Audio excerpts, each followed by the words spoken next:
अगर बात करें तो पानी को लेकर समस्या गहराती नजर आती थी, मरुधरा उसे कहा जाता है, यानी पानी की थोड़ी सी समस्या वहां रहती थी। लेकिन आज जब हरियाणा और राजस्थान के बीच में एमओयू पर सहमति बन जाएगी, साइन हो जाएगा, तो राजस्थान की जनता अब पानी के लिए नहीं तरसेगी। दरअसल यमुना का पानी राजस्थान ले जाने के लिए इसे बेहद महत्वपूर्ण माना जा रहा है। हरियाणा की बात करें तो हरियाणा में जो अतिरिक्त पानी होता है उसे राजस्थान ले जाने के लिए कई बार जो है बात जब आगे बढ़ती थी तो किसी ना किसी मोर्चे पर असहमति सामने आ जाती थी, क्योंकि दोनों राज्यों में कई बार ऐसा हुआ है कि अलग अलग गुटों की सरकार रही है। चाहे एक बीजेपी और हम लोग बात करें कांग्रेस की, तो समावेश नहीं बैठ पाता था। लेकिन प्रधानमंत्री नरेंद्र मोदी के नेतृत्व में और सीआर पाटिल के अध्यक्षता में लगातार बैठकें हुई, जिसके बाद एमओयू तक बात पहुंच गई है। और चलिए इस पूरी खबर पर ज्यादा जानकारी के लिए रुक करना चाहेंगे हमारी सहयोगी ईशा ठाकुर का।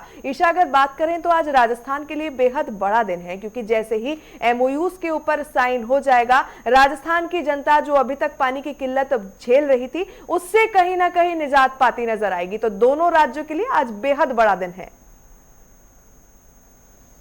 जी बिल्कुल, देखिए दोनों राज्यों के लिए महत्वपूर्ण दिन तो है, लेकिन खासतौर से जो राजस्थान का शेखावटी क्षेत्र है उसके लिए महत्वपूर्ण दिन है। राजस्थान का जो शेखावटी क्षेत्र है, जहां पर झुंझुनू, चूरू और सीकर आता है, वहां ये पानी पाइपलाइन के जरिए भेजा जाएगा। यमुना जल परियोजना को लेकर जो मेमोरेंडम ऑफ एग्रीमेंट साइन होना है वो थोड़ी ही देर में होने वाला है, क्योंकि अमित शाह केंद्रीय गृह मंत्री पहुंच चुके हैं कर्तव्य भवन पर, और दोनों राज्यों के मुख्यमंत्री भजनलाल शर्मा जो राजस्थान के मुख्यमंत्री हैं और नायब सिंह सैनी जो कि हरियाणा के मुख्यमंत्री हैं, कर्तव्य भवन पहले ही मौजूद हैं। और थोड़ी ही देर में मेमोरेंडम ऑफ एग्रीमेंट पर एमओए पर साइन देखिए होने वाला है, और 1994 के मूल समझौते के तहत ये साइन होगा। और किसाऊ बांध जो कि उत्तराखंड और हिमाचल प्रदेश के बॉर्डर पर बांध जो पड़ रहा है, जो टोंस नदी पर बन रहा है, इसके अलावा उत्तराखंड के देहरादून में जो लखवार बांध है उसका जो पानी यमुना के जरिए हरियाणा पहुंचता है, और हरियाणा के जरिए जो है ये यमुना का पानी राजस्थान भूमिगत पाइपलाइन के जरिए भेजा जाएगा। एमओए साइन होने के तुरंत बाद जो अगली बैठक होगी उसमें टेंडर को लेकर बैठकें की जाएगी, और ये भी तय किया जाएगा कि किस तरीके से अब इसका जो ये जो परियोजना है इसको अंतिम रूप दिया जा सके। और आज केंद्रीय गृह मंत्री अमित शाह और केंद्रीय जल शक्ति मंत्री जो कि सीआर पाटिल अब हैं, उनकी मौजूदगी में ये एमओए साइन होने वाला है। और यहाँ पर पहले देखिए हरियाणा की तरफ से कहा जा रहा था कि कैथल और उसके आसपास के जो इलाके हैं वहाँ के लिए भी पानी दिया जाए, लेकिन अब जो है हरियाणा इस बात के लिए मान चुका है कि मूल समझौता जो कि 1994 का है यमुना जल परियोजना का, उसी के तहत ही एमओए साइन होगा। और इंतज़ार यहाँ पर किया जा रहा है कि जब ये एमओए साइन किया जाएगा उसके बाद केंद्रीय जल शक्ति मंत्री, केंद्रीय गृह मंत्री अमित शाह और दोनों राज्यों के मुख्यमंत्री क्या मीडिया के समक्ष आकर कहते हैं। लेकिन जिस तरीके से राजस्थान में भी अब देखिए बीजेपी की सरकार है, हरियाणा में भी बीजेपी की सरकार है, तो ऐसे में इसका लाभ राजस्थान को तो मिलेगा ही मिलेगा, लेकिन कहीं ना कहीं जो यमुना जल परियोजना है,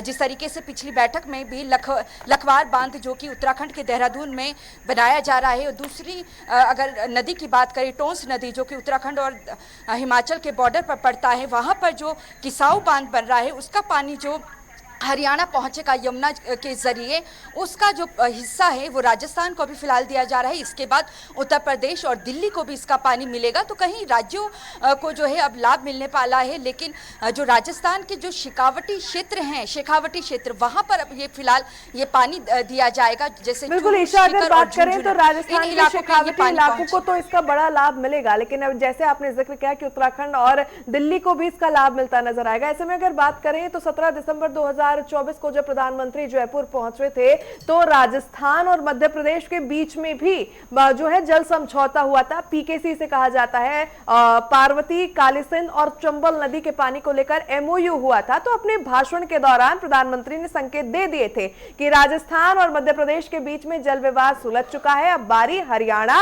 और राजस्थान की है। तो जैसे ही उन्होंने संकेत दिया, लगातार बातें सामने आने लगी थी और आज उसके ऊपर मुहर भी लग जाएगी। देखिए, इससे पहले केंद्रीय जल शक्ति मंत्री गजेंद्र सिंह शेखावत थे और हरियाणा के जो मुख्यमंत्री हैं वो माफ कीजिएगा, हरियाणा के मुख्यमंत्री नायब सिंह सैनी थे। लेकिन राजस्थान की अगर बात करें तो वहां पर देखिए कांग्रेस की सरकार थी और अशोक गहलोत वहां पर मुख्यमंत्री थे। अशोक गहलोत और गजेंद्र सिंह शेखावत के बीच किस तरीके की तनातनी रहती है ये तो सभी ने देखा था और यही वजह है कि इंतजार किया जा रहा था कि जो सरकार है वो कब बदलती है और कब जो है समझौता दोनों राज्यों के बीच में होता है। और अशोक गहलोत की जब सरकार वहां पर जो हटी उसके बाद वहां पर बीजेपी की सरकार बनी और बीजेपी का मुख्यमंत्री भजनलाल शर्मा को बनाया गया। और हरियाणा में देखिए, क्योंकि बीजेपी सरकार 2014 से चलती आ रही है, पहले मनोहर लाल खट्टर मुख्यमंत्री थे और उसके बाद नायब सिंह सैनी को बनाया गया। लेकिन दिक्कत यहाँ पर जो आ रही थी पानी को लेकर, एक दिल्ली की अगर बात करें, क्योंकि दिल्ली में अरविंद केजरीवाल की सरकार थी और अगर हम राजस्थान की बात करें और गहलोत सरकार यहाँ पर थी, तो कहीं ना कहीं तनातनी जो है इन राज्यों में देखने को मिली थी। और केंद्रीय जल शक्ति मंत्री जो पूर्व में रहे हैं, अब मौजूदा पर्यटन मंत्री हैं गजेंद्र सिंह शेखावत, उनकी और अशोक गहलोत की जो अनबन थी उसका भी कहीं ना कहीं असर पड़ा था बैठकों में।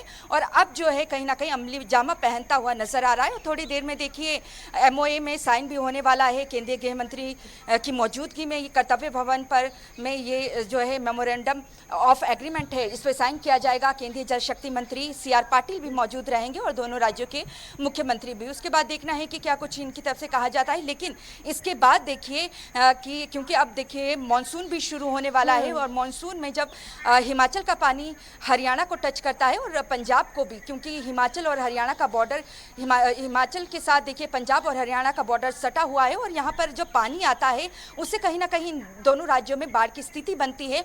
अब जब ये परियोजना अमली जामा इसको पहनाया जा रहा है तो बाढ़ के पानी को भी किस तरीके से निकाला जाए, आगे दिल्ली की तरफ बढ़ाया जाए और वहां से आगे उत्तर प्रदेश को भी दिया जाए, इस पर भी देखिए आने वाले दिनों में बैठक की जाएगी। बिल्कुल ईशा, अगर बात करें तो केंद्रीय मंत्री CR पाटिल की भूमिका की भी तारीफ करनी पड़ेगी, क्योंकि दशकों पुराना ये जल विवाद जो है चलता नजर आ रहा था। चाहे राजस्थान मध्य प्रदेश के बीच की सहमति बनाने की बात हो या फिर हरियाणा और राजस्थान के बीच भी दशकों पुराना ये विवाद था। लेकिन उन्होंने जो है बेहद समन्वय स्थापित करते हुए शालीनता से, सौम्यता से हर एंगल को समझा, क्योंकि जब भी बात आगे बढ़ी है किसी न किसी पॉइंट पर आकर, एंगल पर आकर विवाद बढ़ा और ये MOU कभी साइन नहीं हुआ। उन्होंने हर प्रॉब्लम्स को समझा, निस्तारण उसका निकाला और आज जो है ये कार्रवाई इस तरीके से आगे बढ़ी कि आज MOU तक बात पहुंच गई है। तो CR पाटिल की तारीफ करना भी बनता है। जो शेखावटी क्षेत्र है जहां पर झुंझुनू, शिकर और चूरू आते हैं, ये वो इलाका है जहां पर हमेशा ही चाहे लोकसभा चुनाव हो या राजस्थान का विधानसभा चुनाव हो, पानी मुख्य मुद्दा रहता था। और हमेशा ही कहा जाता था कि जो शेखावटी क्षेत्र है वो अभी भी अछूता है, पेयजल से भी, सिंचाई जल से भी। लेकिन इसका जो पूरा फायदा होगा कहीं ना कहीं आने वाले चुनाव में राजस्थान को होने वाला है। इसमें भूमिका देखिए केंद्रीय जल शक्ति मंत्री CR पाटिल की भी रही है। कहीं ना कहीं अगर हम बीजेपी आलाकमान की अगर बात करें, चाहे केंद्रीय गृह मंत्री अमित शाह की या प्रधानमंत्री नरेंद्र मोदी की, वो चाहते हैं कि अब क्योंकि सभी राज्यों में चाहे जो विवाद यहाँ पर चल रहा था, चाहे मध्य प्रदेश, दिल्ली, राजस्थान और या हरियाणा की बात करें, अब सभी जगह बीजेपी की सरकार है और भारतीय जनता पार्टी चाहती है कि जो पुराने मुद्दे यहाँ पर चले आ रहे हैं, खासतौर से पानी को लेकर, उसे सुलझाया जाए। MOU होगा तो कहीं ना कहीं इसका असर प्रदेश सरकार को पड़ता नजर आएगा और विधानसभा चुनाव में बीजेपी को जो है इसका सपोर्ट मिलता बिल्कुल नजर आएगा। बहरहाल बहुत बहुत धन्यवाद ईशा तमाम जानकारियां साझा करने के लिए।